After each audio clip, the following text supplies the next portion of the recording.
Kita bersyukur pada hari ini kita masuk di dalam minggu yang terakhir di bulan 6. Bulan yang berbicara tentang misi Tuhan.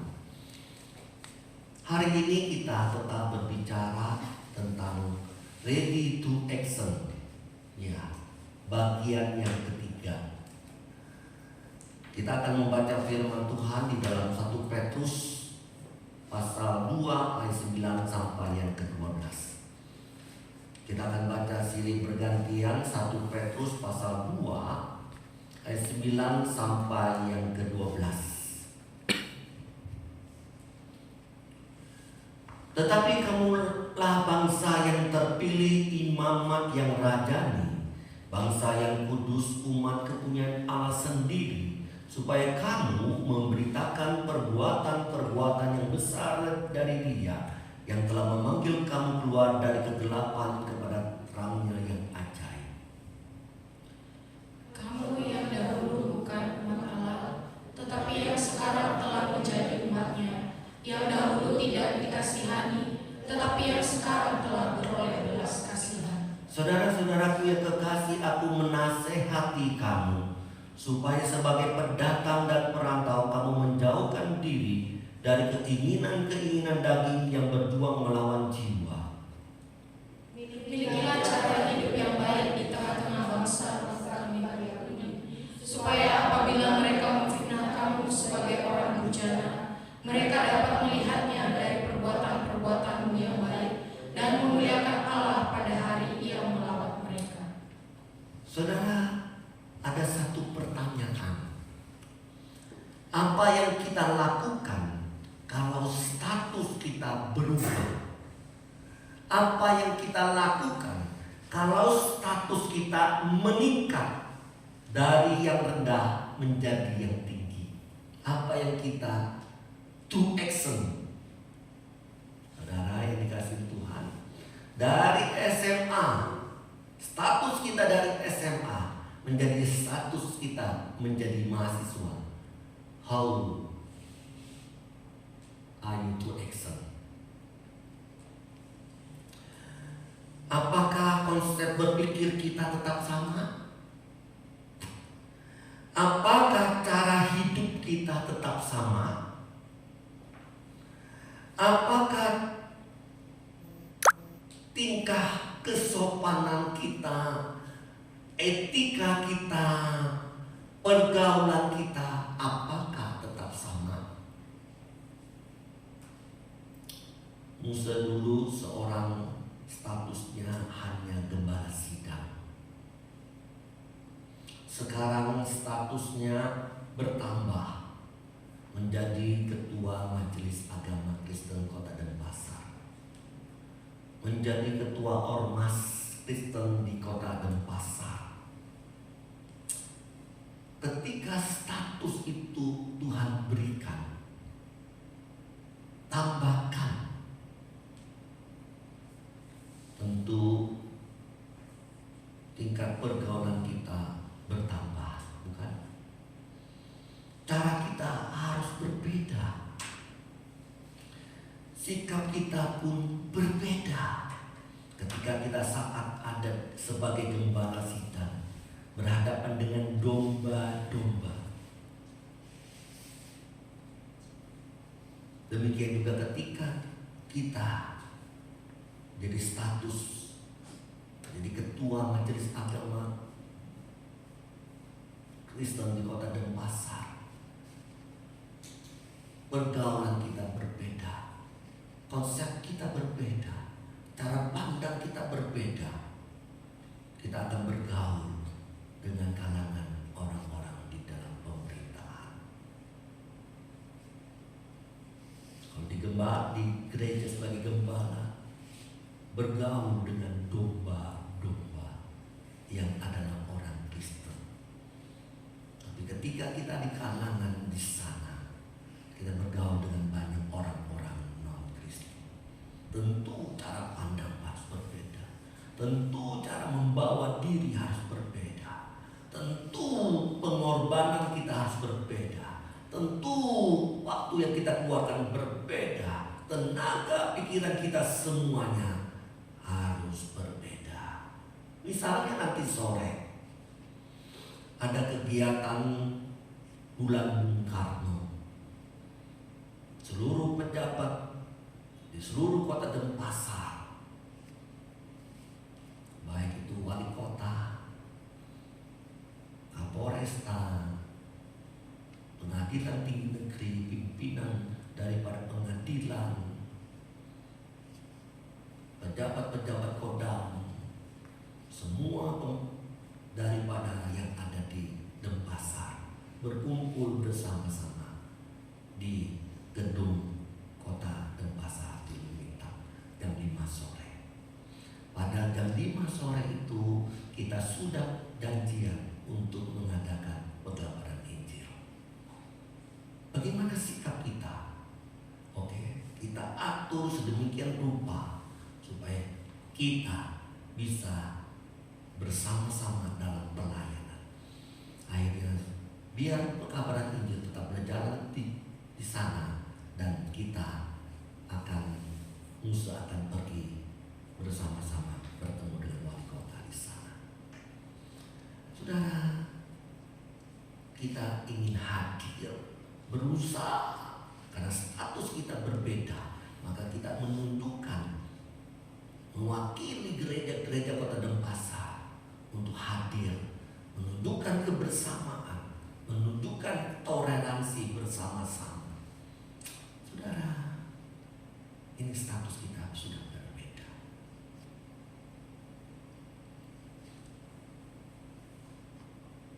Saudara yang dikasihi oleh Tuhan,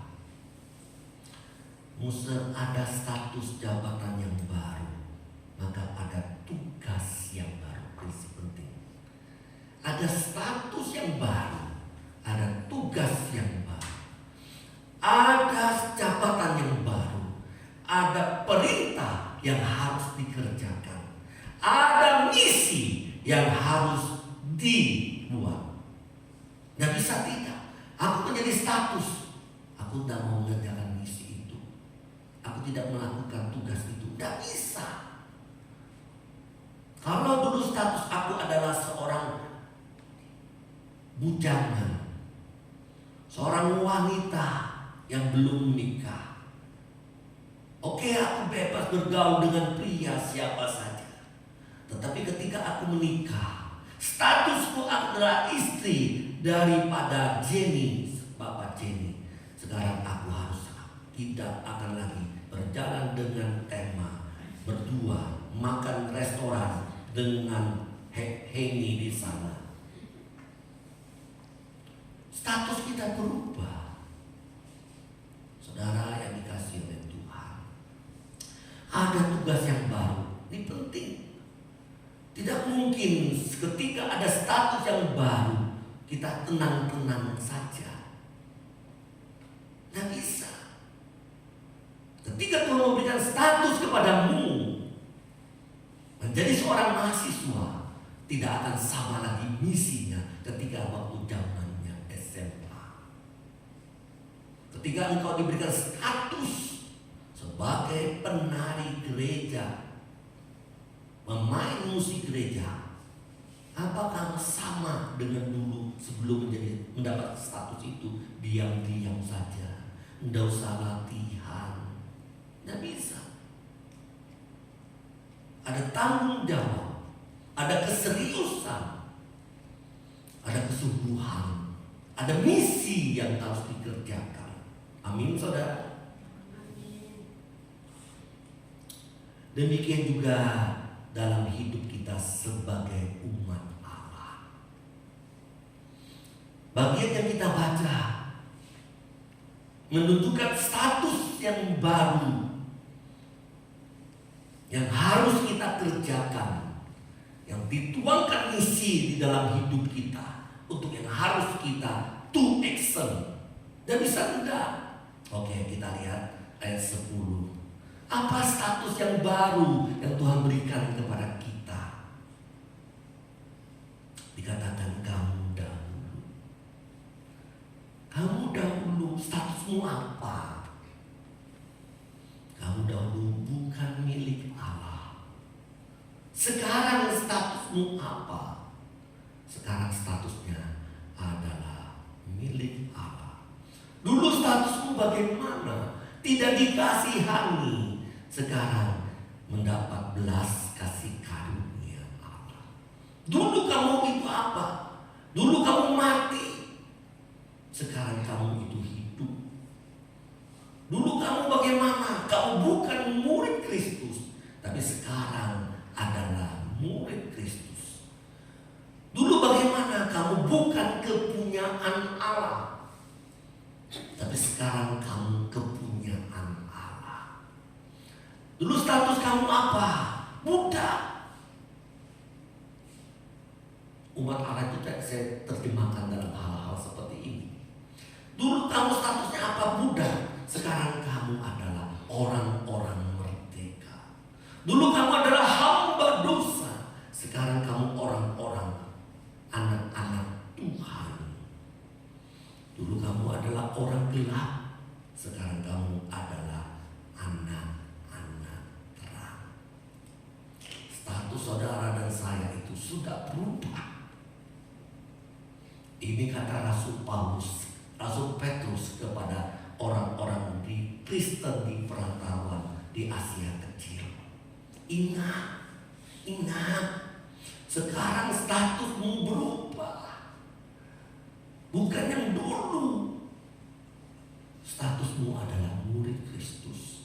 Saudara, kamu sekarang adalah orang merdeka, bukan orang budak dalam dosa. Statusmu adalah kamu sekarang ada di dalam perantauan. Itu statusmu. Tapi statusmu tetap, cara hidupmu harus berbeda.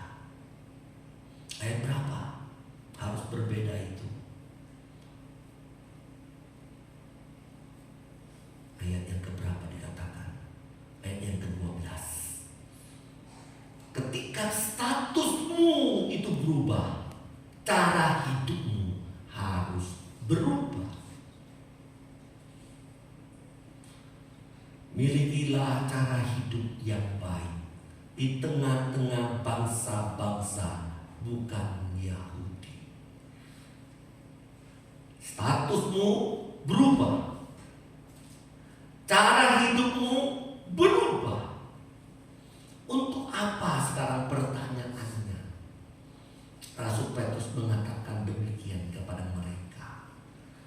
Kamu statusmu berubah, kamu harus cara hidupmu berubah.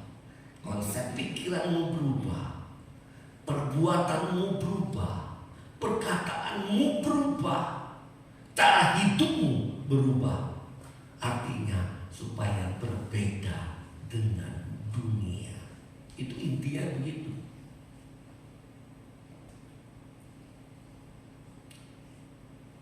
Kalau status kita berubah, tapi hidup kita yang lama, berarti kita mengikuti status yang lama. Tuhan tidak mau. Kalau kamu sudah berubah dalam status yang lama menjadi status yang baru, cara hidupmu yang lama juga berubah. Itu maunya Tuhan. Tentu kita maunya seperti itu, bukan secara manusia. Status kita waktu kita kecil, dan Tuhan sudah mengubah kita menjadi status dewasa, pemuda. Masa cara hidup kita mau seperti masa anak-anak kita. Setuju Vivin? Mau seperti itu? Tentu tidak mau. Demikian juga Tuhan tidak ingin itu terjadi di dalam kehidupan kita sebagai umat Allah.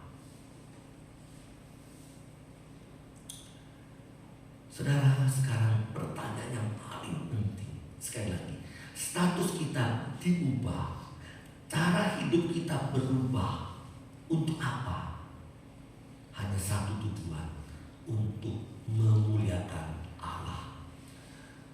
Milikilah cara hidup yang baik di tengah-tengah bangsa-bangsa bukan Yahudi, supaya apabila mereka memfitnah kamu sebagai orang durjana, mereka dapat melihat perbuatan-perbuatanmu yang baik. Akhirnya apa? Memuliakan Allah Itu tujuannya. Mengubah status kita supaya orang lain melihat kita, kehidupan kita, perkataan kita, perbuatan kita. Orang-orang sekitar kita melihat ada perbedaan 180 derajat, ada perbedaan. Akhirnya disitulah nama Tuhan dimuliakan. Tuhan mengubah kamu supaya nama Tuhan dipermuliakan. Contoh Yusuf. Yusuf, masih ingat ceritanya bukan? Yusuf, status Yusuf bagaimana? Dari anak yang dijual ke Mesir, statusnya berubah menjadi seorang budak. Statusnya berubah menjadi orang yang dipenjarakan. Statusnya berubah menjadi orang nomor 2 di Mesir. Tujuan Tuhan apa? Untuk apa Tuhan mengubah status Yusuf? Kejadian 41 ayat 55. Saudara, tujuannya supaya kamu itu berbeda dengan dunia. Sekali lagi, supaya kamu berbeda dengan dunia. Kejadian pada waktu itu, semua dunia di muka bumi ini kelaparan. Tetapi di Mesir berlimpah-limpah. Siapa yang melakukan? Yusuf. Apa yang misi Allah bagi Yusuf? Ketika seluruh negeri Mesir menderita kelaparan dan rakyat berteriak minta roti dan kepada Firaun, berkatalah Firaun kepada semua orang di Mesir, apa? Pergi kamu ke Yusuf, perbuatlah apa yang akan dikatakan kepadamu. Semua tertuju kepada Yusuf. Saudara, 5657. Saya bacakan, saudara, perhatikan kalimat ini. 56 sampai 57. 56.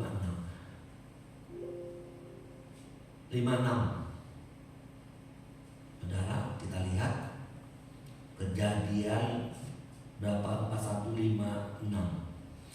Kelaparan itu merajalela di mana? Seluruh bumi. Maka Yusuf membuka lumbung-lumbung dan menjual gandum kepada orang Mesir, dan semakin hebat kelaparan di tanah Mesir. 57.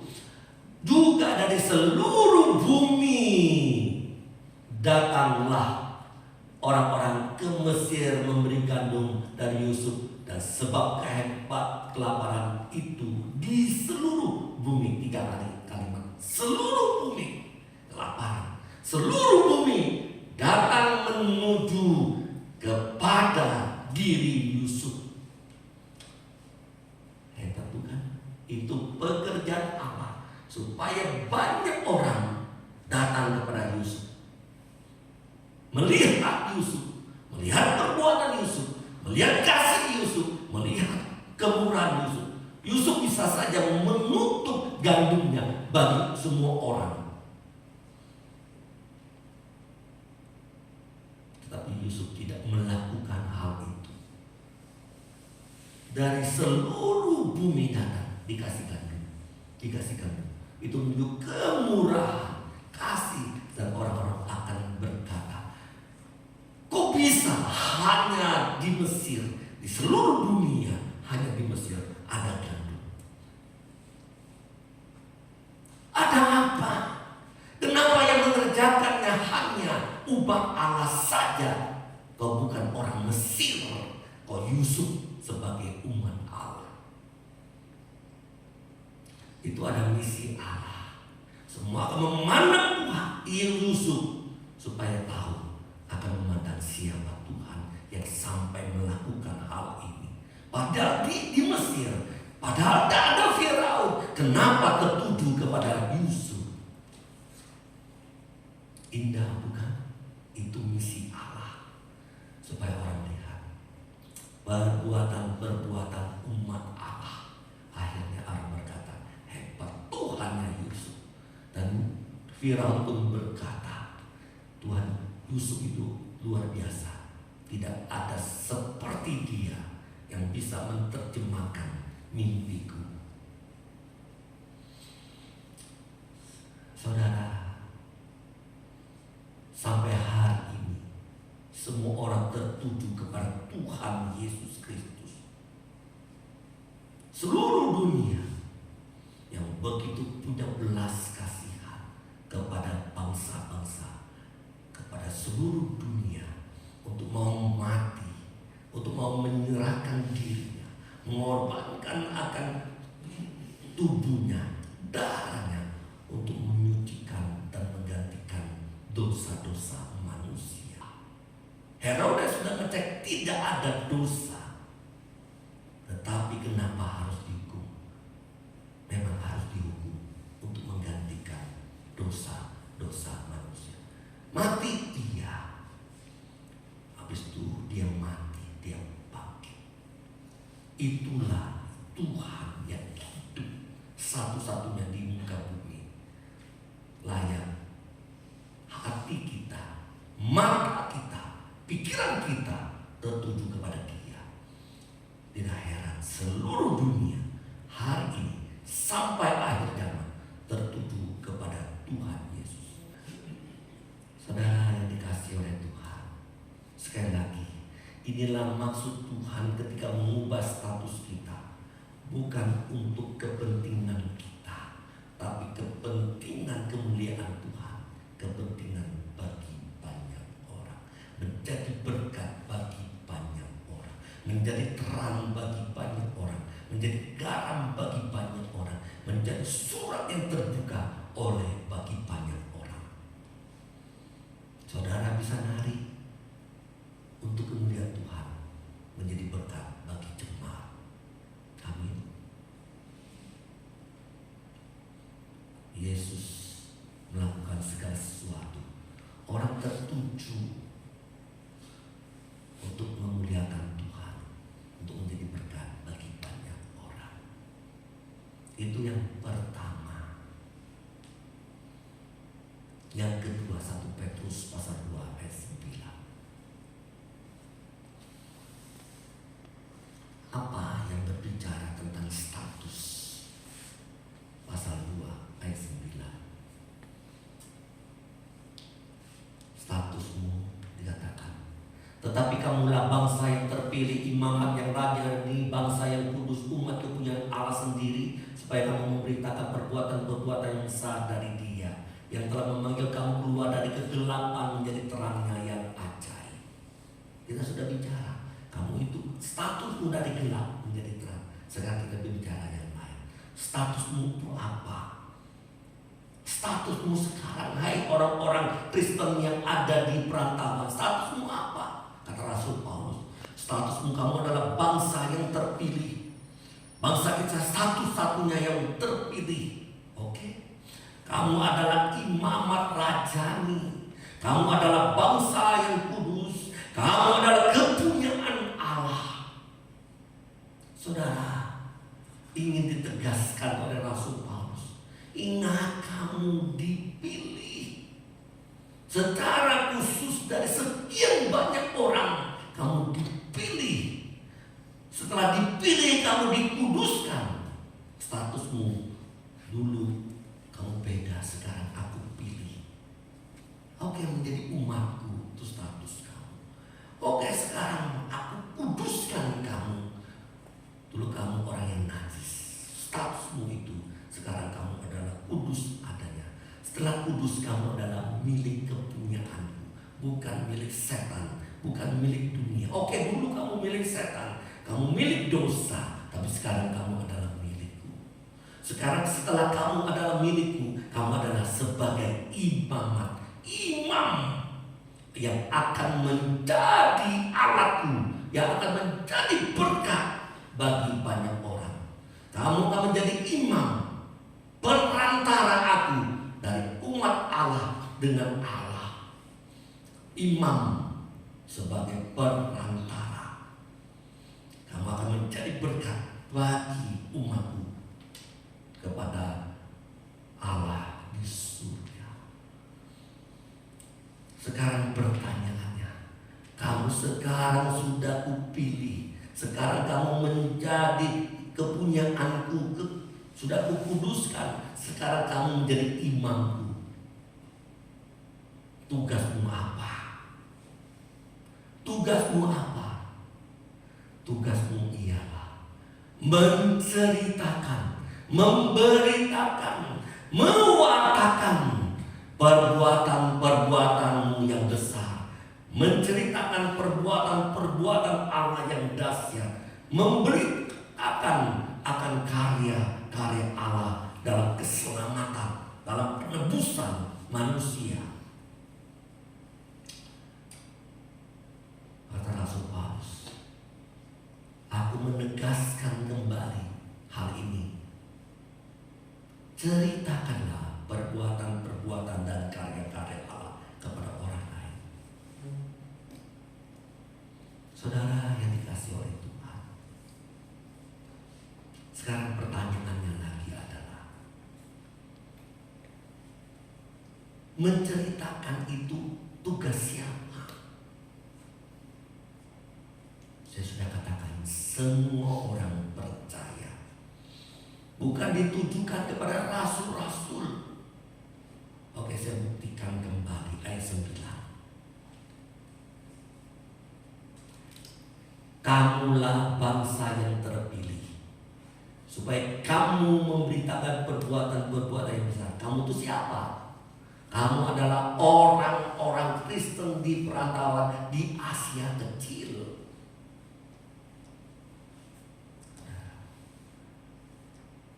Mereka, kamu adalah yang sudah percaya di Yerusalem. Kamu ditugaskan Tuhan ke Asia Kecil. Apa kebetulan? Tidak.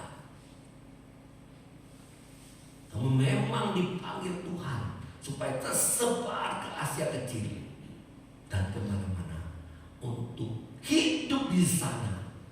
Ada misi di sana. Ada karyamu di sana. Untuk apa? Memberitakan perbuatan Allah yang besar. Kita ini juga, saudara dan saya, sebagai perantauan yang ada di Indonesia, yang ada di Pulau Bali, yang ada di kota Denpasar. Kita sebagai perantauan, tugasmu apa? Ingat statusmu sudah berubah. Ingat statusmu apa? Untuk kemuliaan Tuhan. Selain itu apa? Supaya orang melihat engkau. Selain itu apa? Memberitakan perbuatan-perbuatanmu yang Allah yang besar. Memberitakan karya-karya Allah. Keselamatan yang dikaryakan Allah, Tuhan Yesus. Penebusan yang dikerjakan oleh Tuhan Yesus. Hidup yang kekal yang diberikan Tuhan Yesus kepada kita. Pengampunan yang penuh belas kasih yang kemurahan daripada Tuhan Yesus. Kehidupan, kita menceritakan kehidupan Tuhan yang penuh dengan belas kasihan. Kematian, kebangkitan yang tidak ada lainnya, hanya Tuhan Yesus. Only one in the world. Satu-satunya di dalam dunia. Kenapa kita tidak menceritakan yang luar biasa itu? Semoga semua orang yang ada di perantauan, saudara dan saya, jangan lupa Tuhan melalui Rasul Petrus mengingatkan kita, beritakan, ceritakan perbuatan-perbuatan Allah yang besar kepada orang lain. Amin. Amin. Saudara, kesimpulannya, status kita sudah diubah untuk apa? Harus berbeda dengan dunia. cara hidup kita, pandangan hidup kita, cara bicara, cara bertindak, cara pola pikir, cara pengorbanan, supaya dilihat orang, supaya berbeda, supaya orang dapat memuliakan Allah. Yang kedua, statusmu, aku pilih, aku kuduskan, engkau kepunyaanku, engkau menjadi imam. Tugas misimu terus menceritakan karya Allah. Kita rindu orang-orang yang statusnya yang lama seperti kita diubah. Ketika saya melihat anak mahasiswa, tapi cara pandang, cara pikir seperti anak SMP, aku merasa sedih. Aku merasa, kok kamu seperti itu? Aku rindu, aku mengubah engkau supaya cara pandangmu, statusmu yaitu seperti orang muda. Jangan lagi kembali kepada statusmu yang kecil, masa-masa kecil itu. Saudara yang dikasihi oleh Tuhan, biarlah kita peduli dengan mereka-mereka. Saudara yang dikasihi Tuhan, kita menceritakan siapapun mereka. Saudara, sekali lagi, siapapun kita, status kita yang diubahkan itu, siapapun kita, laki-laki atau perempuan, sehat atau lemah, kaya atau miskin, terpelajar atau tidak, kedudukannya tinggi atau biasa, pintar atau tidak pintar, ingat statusku. Aku tetap mewartakan, menceritakan perbuatan-perbuatan yang besar dari Tuhan. Nanti sore kita akan bercerita perbuatan-perbuatan Allah yang besar itu. Kita akan mengabarkan Injil kepada orang-orang di Jimbaran. Saudara yang dikasihi Tuhan, kiranya Tuhan memakai kita. Tim GPMI Denpasar, tim PI akan bergerak menjadi semangat bagi kita, menjadi obor bagi kita, terus dan terus dan terus untuk mewartakan kabar baik itu. Tuhan